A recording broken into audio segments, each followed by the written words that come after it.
आज का हमारा मौजू है खुश रहना सीखो। जब मैं कहता हूँ कि खुश रहो और खुशियाँ बांटते रहो, तो इसमें बहुत ज़्यादा हिकमत है। खुश रहने का ज़िंदगी में जो नंबर वन फार्मूला है, वो ये है कि खुशियाँ बांटो। ये खुश रहने का सबसे बेहतरीन तरीका है, क्योंकि जो ख़ानदानी लोग होते हैं, नस्ली लोग होते हैं, वो खुशियाँ बांटते हैं, आसानियाँ बांटते हैं, और जो घटिया लोग होते हैं, वो मुश्किलात पैदा करते हैं।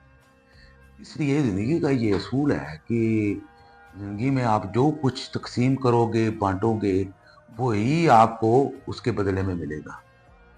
दुःख बाँटोगे, दुःख मिलेंगे, सुख बाँटोगे, सुख मिलेंगे, खुशियाँ बाँटोगे, खुशियाँ मिलेंगी, आसानियाँ बाँटोगे, आसानियाँ मिलेंगी, नफ़रत बाँटोगे, नफ़रत मिलेगी, मोहब्बत बाँटोगे, मोहब्बत मिलेगी। इसलिए ज़िंदगी में जो कुछ आप तक़सीम करोगे, बाँटोगे, वही आपको वापस मिलेगा। इसलिए मैं कहता हूँ कि अगर खुश रहना चाहते हो ज़िंदगी में, तो आप खुशियाँ बाँटना तक़सीम कर दो। खुशियों को तक़सीम करना शुरू कर दो। कुछ बुग़्ज़ दी रीत विच नहीं मिलदा, कुछ हार ते जीत विच नहीं मिलदा।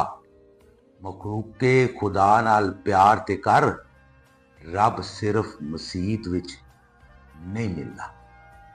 खुश रहें, खुशियाँ बाँटते।